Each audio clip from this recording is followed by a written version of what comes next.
Assalaamu calaykum akhyaarta. Afar arrimood samee maalin walba waad guuleysan doontaa. Haddii afartan arrimood aad joogtaysid si maalinle ah noloshaada dambe waad guuleysan doontaa insha Allah. Lambarka koowaad, cibaadada Alle. Mar walba ku dadaal Rabbi subxaanahu wa tacaala inaad ka soo baxdid waajibaadkiisa iyo inaad ku dadaashid cibaadada Alle iyo cabsida Alle. Haddii aad mar walba Rabbi subxaanahu wa tacaala aad ku xiran tahay, guul nolosha kaa dhiman ma jirto, waanad guuleysanaysaa. Waxaad noqonaysaa qof Rabbi subxaanahu wa tacaala uu garab u yahay. Lambarka labaad, waqti hore hurdada ka kac.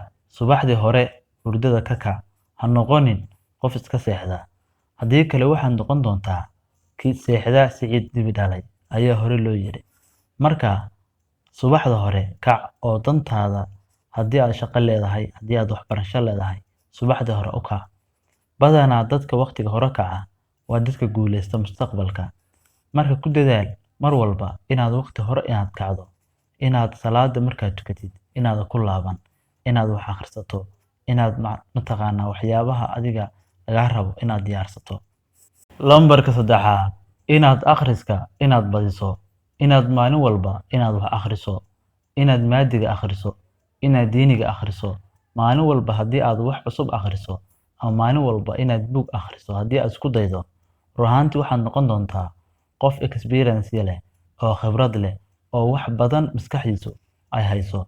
Waxaad noqon doontaa qof aqoon-yahana oo waxgarada oo wax badan garanaya.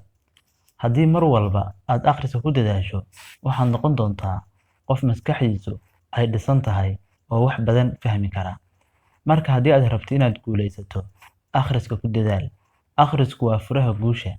Waa waxa keliya ee wax walba aad ku baran karto. Waa waxa keliya ee fahankaaga kor u qaadi kara. Waa waxa keliya ee maskaxdaada dhisi kara ama horumarin kara.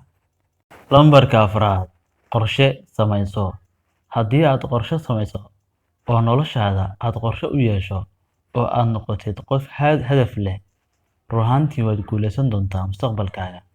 Haddii laakiin aad wax qorshe ah aadan noloshaada u samaynin, aad noqotid qof iska nool, waxaad noqon doontaa qof guuldareysta mustaqbalka. Ma jiro qof guuleystay oo noloshiisa bilaa qorshe ahaa. Qof walba oo guuleysta noloshiisa qorshe ayuu lahaa. Waxaa jiray hadaf iyo yool uu rabo inuu gaaro, uu ka rumeeyay. Sidoo kale adigana haddii aad rabtid inaad ka rumeysid qorshahaaga, weligaa qorshe yeelo. Waad ku mahadsan tahay daawashada muuqaalkan. Haddii aad nagu cusub tahay, hanaga ilaawin inaad subscribe noo saarto. Mahadsanid.